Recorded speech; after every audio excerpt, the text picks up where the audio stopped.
Welcome to Magnificent Minds, where we explore the science of child development with both heart and reason, bringing clarity, compassion, and scientific evidence to questions that matter deeply to families. Did you know that there are different biological types of autism? Well, what does that mean, and what type is your child? That's what we'll answer today. When a child receives a diagnosis of autism, you'll almost never receive information about their biology, because today, a diagnosis of autism is made based on behavior. And the truth is that for most children, it stops there. They'll receive an autism diagnosis based on their behavior, like how they interact with others, how they play, how they communicate, and often they'll go on next to have further evaluation of their behavior with an ABA assessment. They might have an evaluation also of their speech, language, and communication with a speech-language therapist.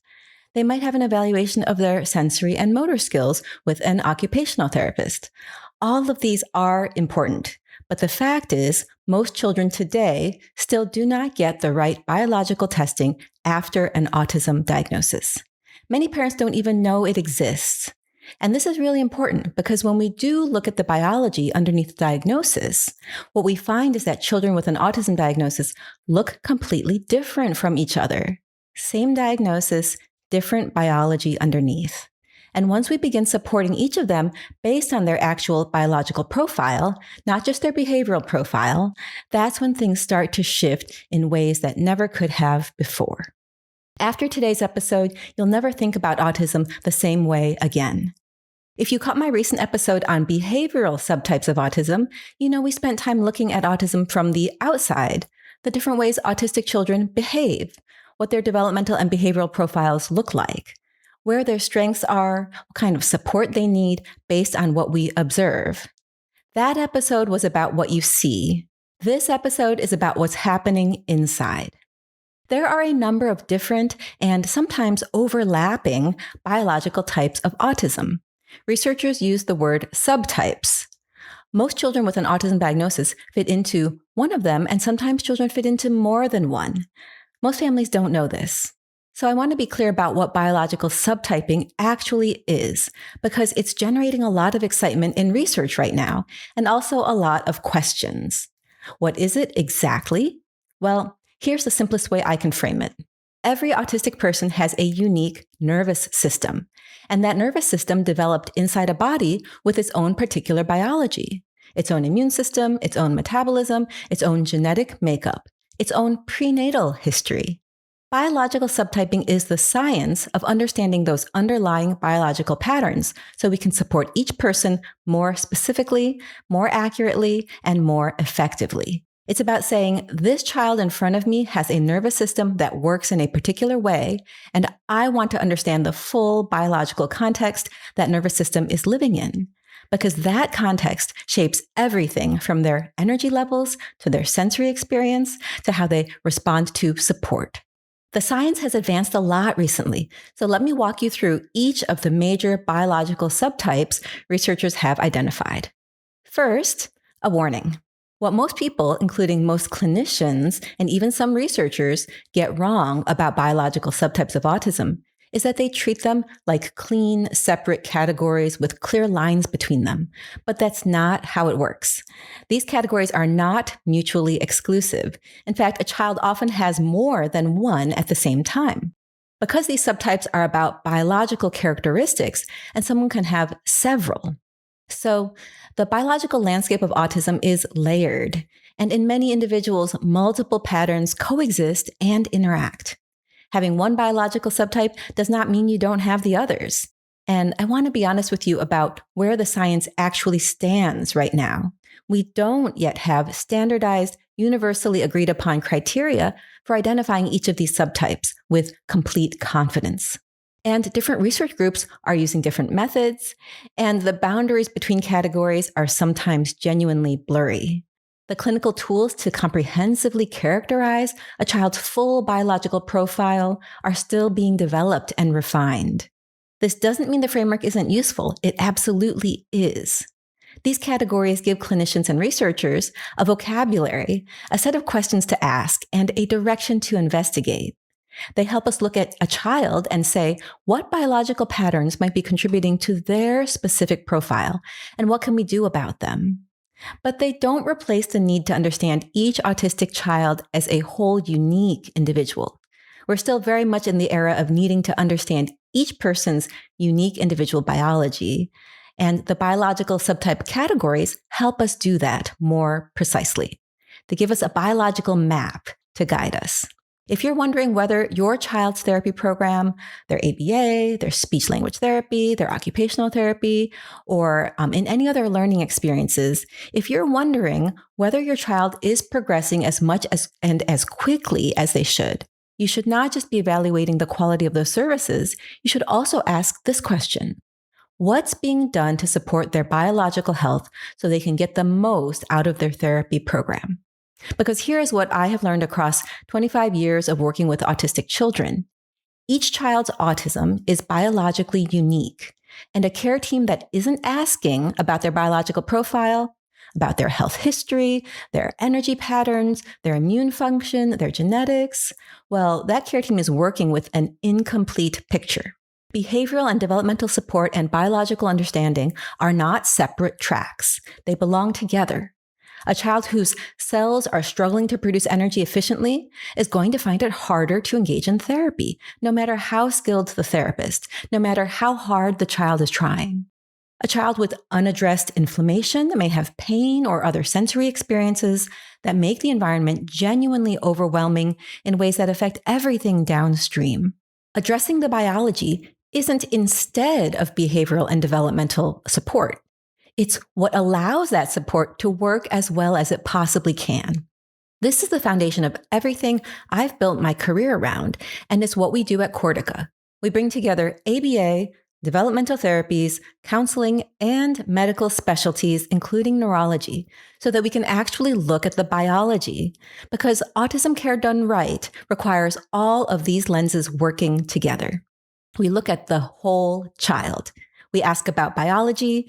We build care that is specific to this child, not a generic plan for autism in the abstract. So, let me tell you about where we are today with understanding autism's biological subtypes and the framework I use for broad biological categories, each containing more specific subtypes underneath. Those 4 broad biological categories are metabolic, immune, cortical patterning, and single gene. Now, don't worry at all if these terms are new to you and you don't know what they mean. I'll walk through each one. Let's start with metabolic. And the term metabolic refers to the biochemical processes in the body that convert nutrients into energy and clear out what the body doesn't need.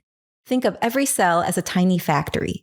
Raw materials come in, energy gets produced, waste gets hauled away. When part of that system isn't working and running smoothly, we can often see and measure where it's getting stuck. The most common subtype here is mitochondrial. Mitochondria are the power plants inside each cell. And this is the aspect of autism that I spent many years researching when I was at Columbia University leading their autism clinic.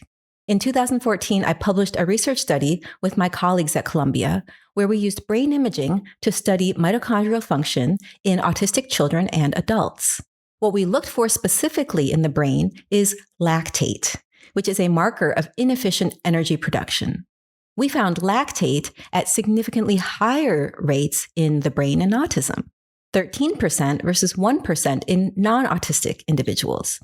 Recent studies have found that about 5% of autistic children meet the full clinical criteria for what's called mitochondrial disease.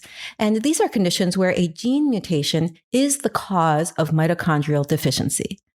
But a much larger group, potentially more than a quarter of autistic children, show meaningful biomarker evidence of a milder form of mitochondrial dysfunction that still affects how their cells produce energy. This broad biological category, metabolic, which mitochondrial falls under, also includes different types of nutrient deficiency.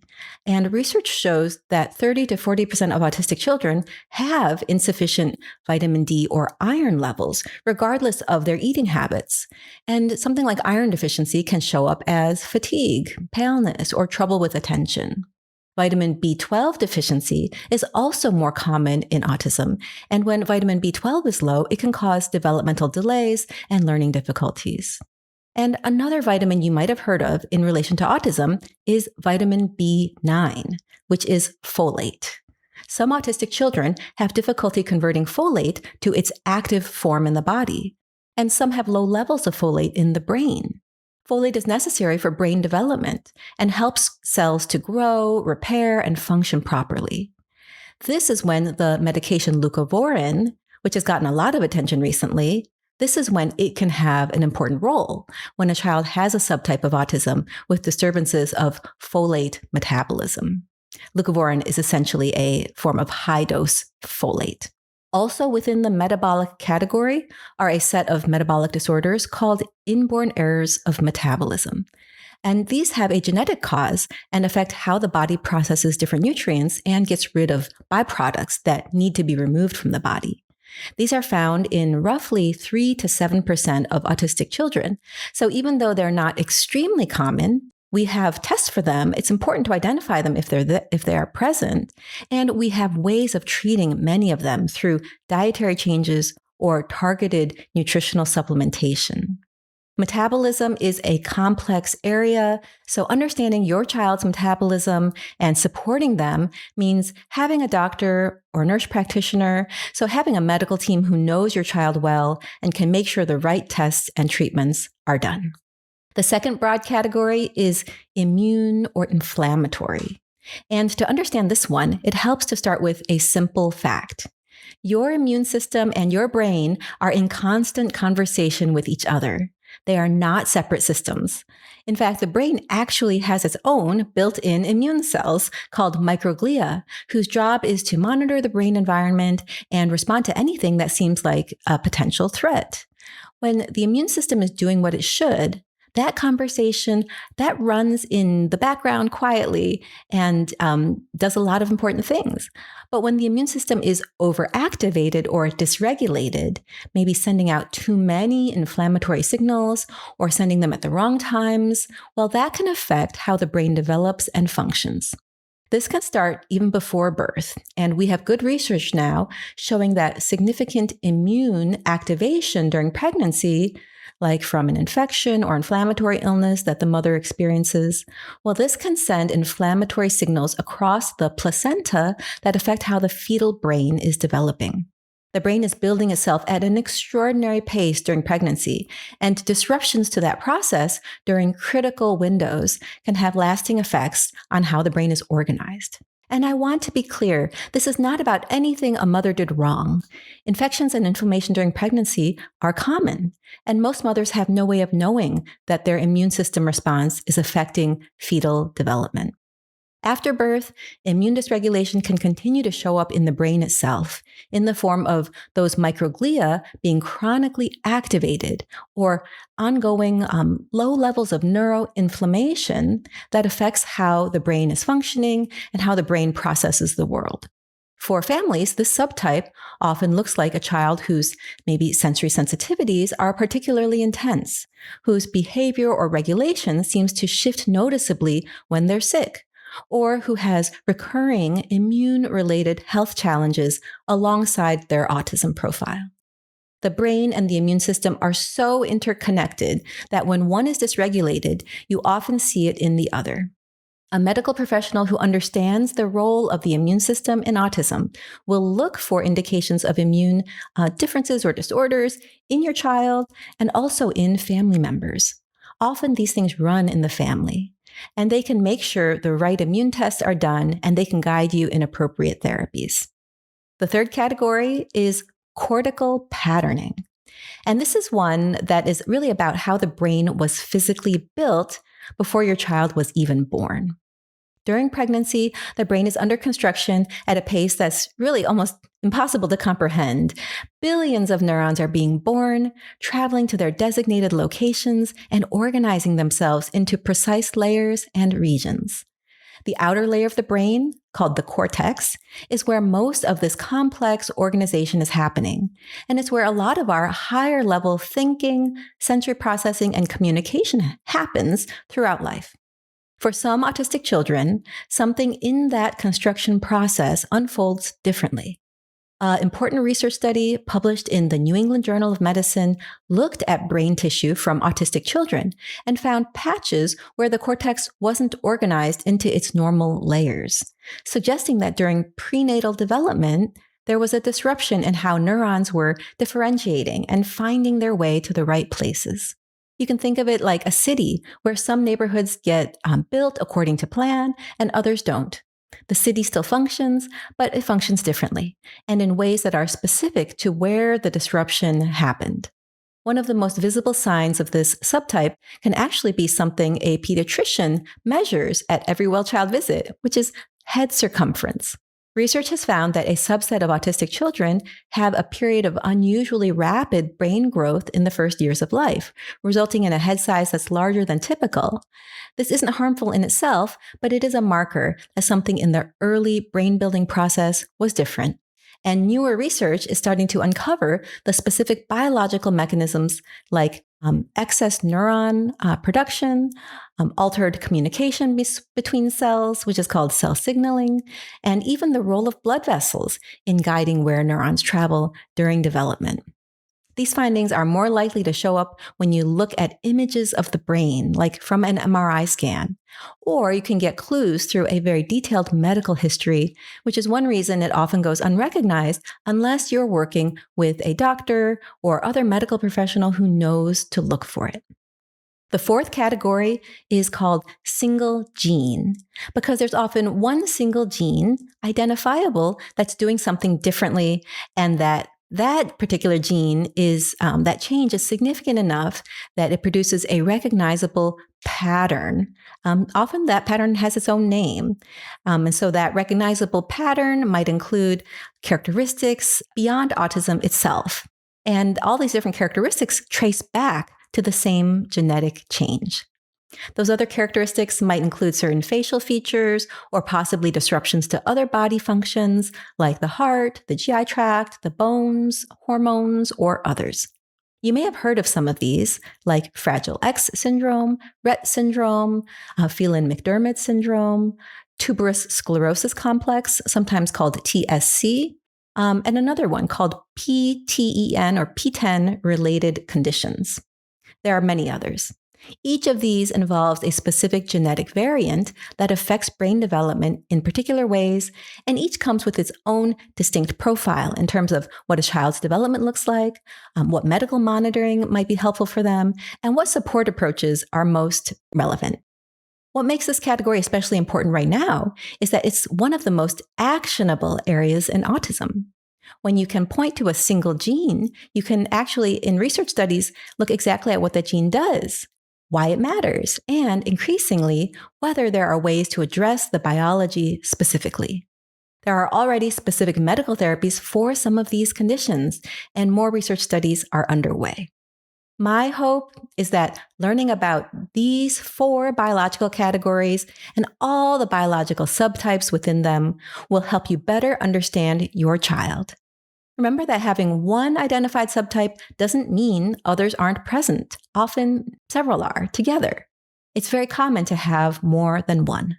And in addition to these subtypes, it's also important to recognize other medical features that are part of a child's biological profile. Things like seizures, sleep disruptions, GI symptoms, ADHD, anxiety, allergies, because each of these is important and we can help with all of them.